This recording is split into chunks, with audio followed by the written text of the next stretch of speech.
तुमसे मिलकर खुशी हुई। जैन कबीले के बच्चे, मिट्टी के खून, सोजो सुकून का वेसल।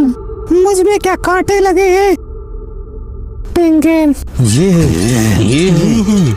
टेंगेन, हमारी पहली मुलाकात नहीं है। सुकुमो युकी, आपने स्टार कॉरिडोर से खुद को क्यों आजाद किया? केंजाकू के साथ जो हुआ उसे लेकर मैं बहुत दुखी थी। इंसान मुझे कभी समझ नहीं आए। केंजाकू, तुम लोग नोरोको शिकामो के नाम से जानते हो। अभी वो कीटो के शरीर में है। दोनों एक साथ निकल गए। क्या ये इत्तेफाक नहीं है? टेंगन सर, आप ऐसे क्यों दिख रहे हैं? ये आदमी हमेशा गलत टाइमिंग चुनता है। जरूर मैं मर नहीं सकता, लेकिन मैं एक एंजल भी नहीं हूँ। तुम भी मेरे जैसे 500 साल जियो। तुम भी ऐसे दिखोगे। 12 साल पहले जब मैं अपने वेसल में नहीं वापस आ पाया, मैं अपने वास्तविक रूप को सहेजने में नाकाम रहा और मेरी आत्माएं पृथ्वी और अंतरिक्ष में टिकती रही। इसी वजह से दूसरा स्टार प्लाज्मा नहीं हुआ। सुनिए सर, इसे छोड़कर क्या हम वापस से अपने टॉपिक पर आ सकते हैं और आप हमें बताएंगे प्रिज्म रिलम को हम कैसे तोड़ सकते हैं? आपको कुछ पता है इसके बारे में? जरूर, लेकिन मेरी भी एक शर्त है। ओकोत्सु युका, सुकुमो युकी, जुत्साई सोजो, तुम तीनों में दो को यहाँ रहना होगा, मेरी सुरक्षा में। सुरक्षा? आप तो इमोर्टल हैं। आपको डर है वापस से सील किया जाएगा? बिल्कुल नहीं। आपको बताना पड़ेगा क्यों और कितने समय के लिए। ठीक है, फिर केंजाकू से शुरू करता हूँ। उसी की वजह से इंसानों के अंदर परिवर्तन आए। हम जानते हैं वो चाहता क्या था, किसी को नहीं पता, लेकिन केंजाकू ने आपके बैरियर का इस्तेमाल करते हुए अपनी शक्तियों को चारों तरफ फैलाया जिससे जादूगर बने। उसने शापित शक्तियों का इस्तेमाल किया और उसे इतना बढ़ाया जिससे उजुमाकी जादूगर न रह सके। वो एक एक आदमी के ऊपर वो अप्लाई नहीं कर सकता था, इसीलिए वो सिमुलेशन चुना और वहाँ वो सारी चीजें देखकर यूजी भी हैरान हो जाता है। फोसिगोरी उसे बताता है कि ये सिमुलेशन केवल स्टार प्लाज्मा ही कर सकता है। कहानी को आगे बढ़ाते हैं कि उसी सिमुलेशन के कारण ही उनका अगला वेसल नहीं बन पाया और वो इस रूप में है। बाकी लोग पूछते हैं कि ये तो आप भी कर सकते थे, लेकिन वो उन्हें बताते हैं कि यहाँ मैं जो खड़ा हूँ वास्तविक रूप में मैं नहीं हूँ। उस वेसल के नाकाम होने के बाद उनकी आत्मा पृथ्वी और अंतरिक्ष में फैल चुकी है। उसे एक करना बहुत ही मुश्किल वाला काम है और इसी सिमुलेशन को रोकने के लिए उन्होंने अपना एक बैरियर बनाया और उसी के साथ वो किसी इंसान में इवॉल्व होना चाहते थे जिससे ह्यूमैनिटी को बचाया जा सके। अगर ऐसा नहीं होता है तो शापित शक्तियों की वजह से लोगों में इविल पावर एक्टिव होंगी और सब कुछ बर्बाद हो जाएगा और वो इसी पावर्स का इस्तेमाल करके खून की तबाही लाने वाला है। इसका मतलब है अगर आप रिफ्यूज करती हो तो वो कुछ नहीं कर सकता। यही तो समस्या है। वेसल न मिलने के कारण मैं शापित शक्ति बन गया। इसी वजह से वो मेरे पीछे है।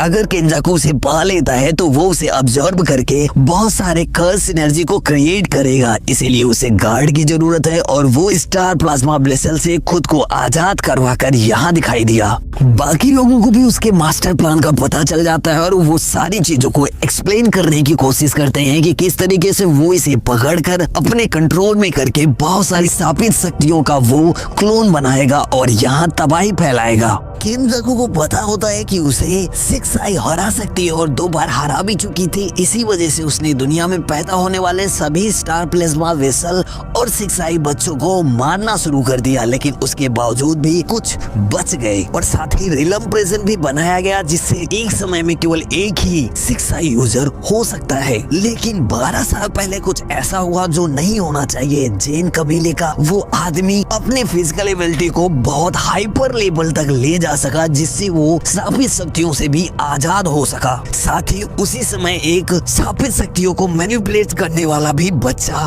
दिखाई दिया और वहीं से सारी चीजें बदल गई। 6 साल पहले ये दोनों शक्तियाँ केंजाकू के हाथ में पहुंच गई। तो फिर कलिंग गेम इसमें कहाँ फिट बैठता है? अब वो उसे बताती हैं कि ऐसे पेरेंट्स जिनके अंदर पावर्स नहीं थी, उसके बाद में भी उनके अंदर पावर आई, जो शापित शक्तियों से बने होते हैं, आपस में मिलकर एक रिचुअल परफॉर्म करते हैं, जिसके कंप्लीट होने के बाद में वो मेरे साथ मर्ज हो जाते हैं। इसी को कहा जाता है कलिंग गेम। इसमें भी बहुत सारे नियम कानून हैं और उस नियम कानून को वहाँ उन लोगों को बताना शुरू किया जाता है। उन्हीं नियम कानून के अंदर ये पता चलता है कि उस रिचुअल में पार्टिसिपेट करने वाले सारे इंसान अगर मर भी जाते हैं या उसे पार्टिसिपेट करने की कोशिश ना भी करें, इसका मतलब ये नहीं कि वो गेम वही खत्म हो जाएगा, बल्कि वो आगे चलता है अपने नियम कानून से। तभी सोजो और तोसुमी दोनों रुकने की बात करते हैं, युता को जाने के लिए कहते हैं। अगर गोजो सतोरू को आजाद करना है तो हमें इस चीज की जरूरत पड़ेगी।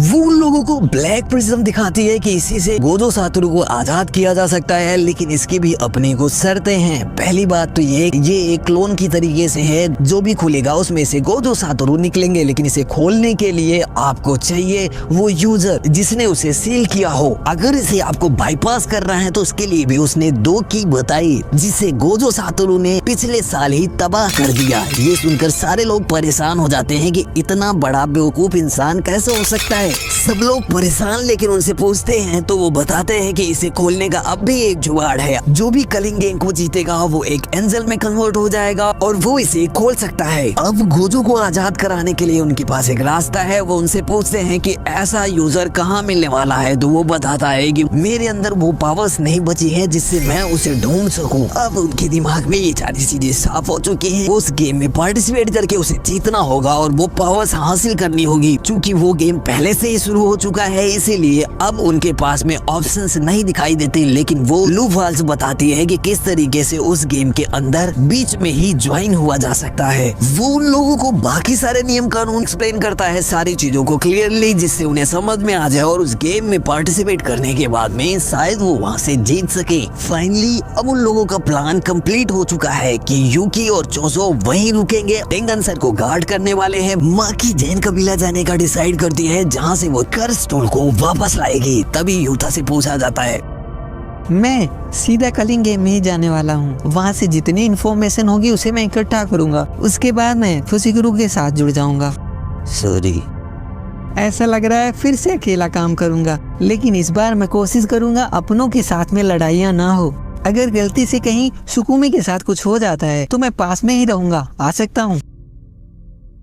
जैसे ही बैरियर टूट जाता है मैं तुमसे कनेक्ट करूँगा। वो अपनी पुरानी बातों को याद करता है, जहाँ यूजी ने उसे साफ साफ बताया अगर सुकना में कंट्रोल वो खो देता है तो उसे मार दिया जाए। दोनों उसी के बारे में सोचते हैं, लेकिन फुसिकुरु उसे इग्नोर करने के लिए कहता है। अभी उसके बारे में सोचने का समय नहीं है, सब ठीक होगा। मेरे मरने के बाद ही ऐसा हो सकता है। अपना काम सही से करना। हाँ, ध्यान रखूंगा इसका। सीनियर। हाँ, तुम दोनों अपने ही प्लान पर स्टिक करो और किंजी को ढूंढने जाओ। किंजी? हकारी किंजी, 3rd ईयर स्टूडेंट जो अभी सस्पेंडेड है। हमारे पास लोगों की कमी है, तो जितने ज्यादा हो सके जुटा लो। क्या वो ताकतवर है? वो अनप्रिडिक्टेबल है। वो अपनी पूरी ताकत का इस्तेमाल करे, मुझसे भी ताकतवर है। बिल्कुल नहीं।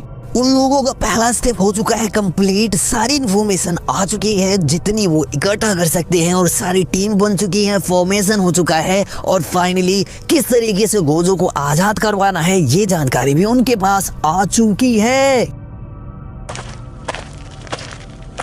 चोसा, थैंक यू, तुमने मेरी बहुत मदद की। मरना मत।